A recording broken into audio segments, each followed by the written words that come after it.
قرباني ورکړې ده. نو د دې قرباني زه چې کله هغه د احد واقعه را یاده کړم چې کله امام الانبیاء محمد رسول الله صلی الله علیه وسلم مبارک مطالب هغه افوا ګډه شوه چې امام الانبیاء شهید شو، حالانکه امام الانبیاء د کافرانو سره لګیا دی جنګیږي.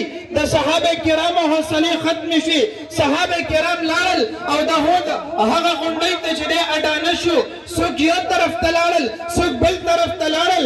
وایي هغه محبوب د چا لپاره چې به مونږ جنګېدلو، د چا لپاره به مونږ جهاد کولو، هغه محبوب نشته.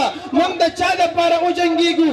په دغه وخت کې څلور کسان دي، څلور صحابه کرام دي، یو صحابیه ده، درې صحابه کرام دي، یو ام عماره رضی الله تعالی عنها ده، یو حضرت طلحه رضی الله عنه مبارک دی.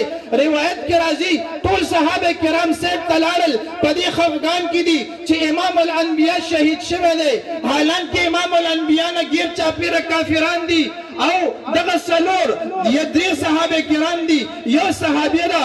روایت کې راځي دوی د رسول الله مبارک دفاع داسې د کافرانو نه کوي لکه د پتنګ په شانتې د امام الانبیاء نه تاویږي. که کافر د دې طرف نه راځي ام عماره رضی الله تعالی عنها ورته وړاندې کېږي، که بل کافر د دې طرف نه راځي حضرت طلحه رضی الله عنه مبارک ورته مخکې کېږي.